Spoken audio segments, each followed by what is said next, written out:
What's up everybody, Brad here. In this video, I'll be mixing a sealed and ported subwoofer together in my home theater room, going over what I did to get them to play nice together, some potential issues that can come up when mixing the two, as well as some possible solutions if you're trying to do the same thing in your home theater room. Let's get to it.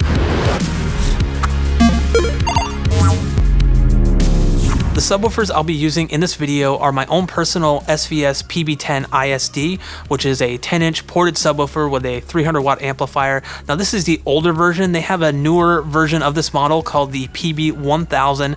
It's incredibly similar. I'll leave a link in the description below if you're interested in checking out a similar subwoofer that I use. The other subwoofer I'll be using is the SVS SB1000. This is a 12-inch sealed subwoofer with a 300-watt amplifier. Now this was lent to me from SVS because I'll be doing a review on this unit, so look for that video soon.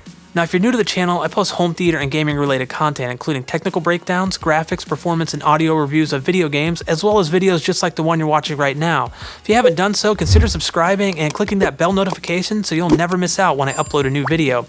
Also, I have some Amazon affiliate links in the description below, which I get a small commission from when you click on one and buy anything. This doesn't cost you a dime and helps support the channel. So what I'm going to do is I'm going to jump into Room EQ Wizard, and we're going to do some frequency sweeps of the subwoofers, both individually and together.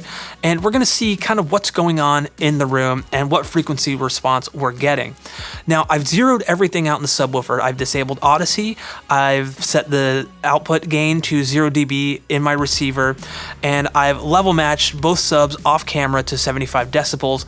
And I've set phase on both to 0. So we have no room correction, no EQ. These are just straight out of the subwoofers. I also did use Room EQ Wizard to figure out the best position for the subwoofers in my room. If you're interested in a video on how to do that, it's really simple and pretty cool.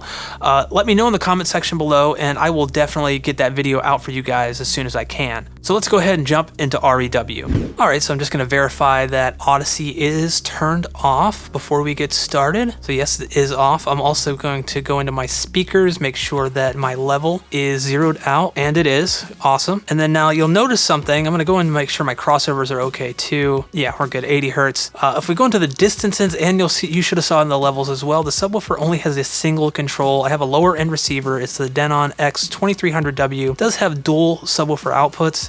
However, it only has one single control for both subwoofers. So what you see is what you get. So with that said, let's dive into REW. Now I'm going to measure the PB10 by itself first. All right, so here's the measurement. Yeah, we got a really kind of nasty dip around 40 hertz, goes up to about 50, comes back up with this really high peak around 70 hertz, and then we kind of dip back down. So we do have nice output down around the 17 hertz region, so that's really good. It does drop off, obviously, but that's expected. You know, not too shabby for a single sub. I have seen way worse. So what I'm going to do now is I'm going to flip off the PB10, turn on the SB1000. We're going to measure that.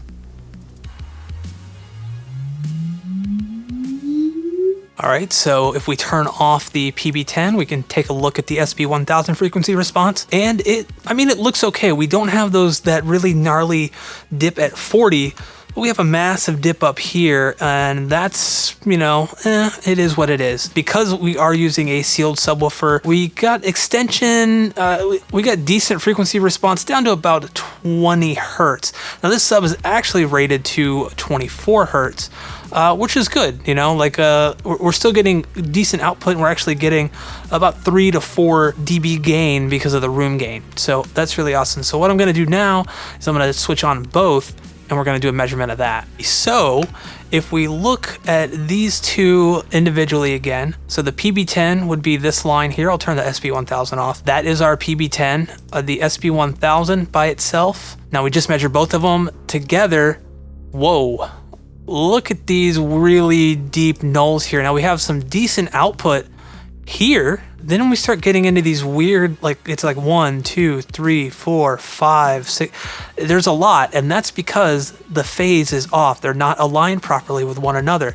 So what I'm going to do now is I'm going to flip the phase to 180 on the PB10 and see what that does. Okay, so we flip the phase on the PB10 to 180. And still we're getting this really bad null This null up here, which isn't really anything that we can do much about. We did get more output here, but then we get this really nasty null. So what I'm gonna try now, and admittedly, I've already figured this out before I made this video, so flipping the phase on the SB1000, keeping the phase at 0 on the PB10, that gets a much better result. So let's go ahead and measure that and we'll check that out. All right, check this out. So with the phase set to 180 on the PB10, we had this guy here. We have those really nasty nulls, but check this out. Where did those nulls go? They're gone. Wow, that is actually really awesome. We still have this huge peak up here. What's great about this is peaks are typically really easy to take care of, especially with things like Odyssey room correction. They handle peaks much better than they handle nulls. So if we just take a look with both phase set to 0, look at this massive difference we have here. You know, we even gained some lower end output here, and then we gained even more here, and that's basically because of my room. It's pushing those frequencies up. We just have much more output, and that's really awesome to see. And then if we compare it to the one with the PB10 at 180, you can see those nulls right here just completely eliminated.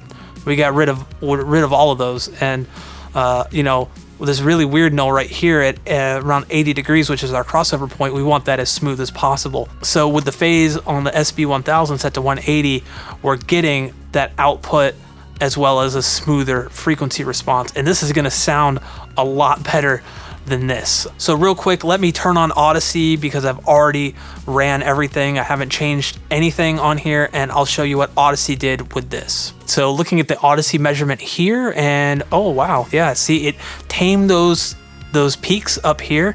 If we turn off before, see how flat this is compared to this right here. So this is before Odyssey with both subs turned on, and the phase on the SB1000 set to 180. So we have this nice kind of curve up there. And then if we turn that off and then we turn Odyssey on, it's just relatively flat here, which is great. Didn't correct for some of this stuff. This is a room problem that needs to be corrected with acoustic treatments and placement. But other than that, this is much better than what we started with, which was that. Just a massive difference. So as you saw, doing those couple of adjustments, as minor as they were, really made a huge difference. It smoothed out our frequency response. We got rid of all of those nulls. Our 80 hertz crossover looks pretty good right now, and we got a lot more output, which is awesome. I mean, in this instance, in my room, this worked great for me. Now, with that said, if you were to try to do this in your room and you weren't getting the same results, then what can you do? Well, there's a couple of free options, and there's also some things that you can pay for. In terms of free options, definitely play around with subwoofer placement in your room. Remember, just because a single subwoofer sounds great in the spot you have it in, as soon as you add another subwoofer, things can change a bit. Those wavelengths, that the bass tones that are getting sent out can kind of be at odds with each other and fight each other, which is going to end up canceling each other out. So definitely play around with room placement. It's kind of a hassle, obviously, if you have bigger subwoofers, but it is free, doesn't cost you anything other than time. You can also play around with the phase controls a little more. I would not do this without using some type of measurement device. Even a basic SPL meter would be okay here, but you really need something like a measurement mic like the U-Mic 1 in order to really see the impact that your adjustments are making. But one might need to be at 90 degrees instead of 180 or 0, and really just playing around with those can get them playing together nicely. But again, you would need some type of measurement device. Also, if your receiver supports multiple subwoofers with individual controls for distance and levels, you can try adding or subtracting 3 to 6 feet from one of the subwoofers. What this will do is time align one subwoofer with the other one, meaning they're now playing at the same time instead of what they were doing before, which is basically fighting each other with those frequencies being played. And we want them to play nice together. However, I wouldn't recommend doing this without some type of measurement microphone, because if you're not able to see the impact that your adjustments are making, then you have no idea if you're actually making things better or worse. It might sound okay to your ear, but you're actually robbing yourself of performance. So definitely do this with some type of measurement device, even an SPL meter. Now, if you don't mind spending a little money, I think one of the best investments you can make is getting a mini DSP. Now, there's two versions of this. There's a mini DSP 2x4 that's around $100, and there's a mini DSP 2x4 HD, and that's around $200, and just has more features and more flexibility than the standard version. Now, what this device does is it hooks up through your subwoofer cable between your receiver and subs and allows you to individually control each subwoofer up to 4, which is insane. So you can set levels in this thing. You can apply EQ individually to each subwoofer or as a whole or both, I believe, as well as time aligning them together, like I mentioned earlier with a distance setting. So if your receiver doesn't have any of those features or doesn't support multiple subwoofers with individual controls, this is definitely a great option. And what's great is it does interface with Room EQ Wizard, making a lot of this stuff automatic. Now, with that said, you will need a measurement microphone, and if you don't have one, that's going to be another $100. So now you're up to $300. And you also have to factor in that if you've never used Room EQ Wizard before, you're going to have to go through the process of learning that and figuring the ins and outs and watching a lot of tutorials, spending a lot of time doing this. It's not a super simple thing. What is great is that the mini DSP does integrate with Room EQ Wizard in a way that pretty much a lot of this stuff is now automatic, and they're constantly updating Room EQ Wizard. So if you're comfortable doing that and investing the $300 for items that will kind of go with you from receiver to receiver and subwoofer to subwoofer, you know, it'll last you a long time, then I think it's totally worth it in the long run. It's just the initial investment of $300 can be kind of steep, and you might just say, you know what, I'm okay just living with the sound that I currently have. Now, here's the question of the day. Are you comfortable mixing sealed and ported subwoofers together in your home theater? Let me know in the comment section below. If you enjoyed this video and found it helpful, please give it a big thumbs up. It lets me know that you appreciate this type of content. Thank you everyone for watching, and I'll see you in the next one where I go to the future and have to go to the Cafe 80s. Guy named Griff, just say no.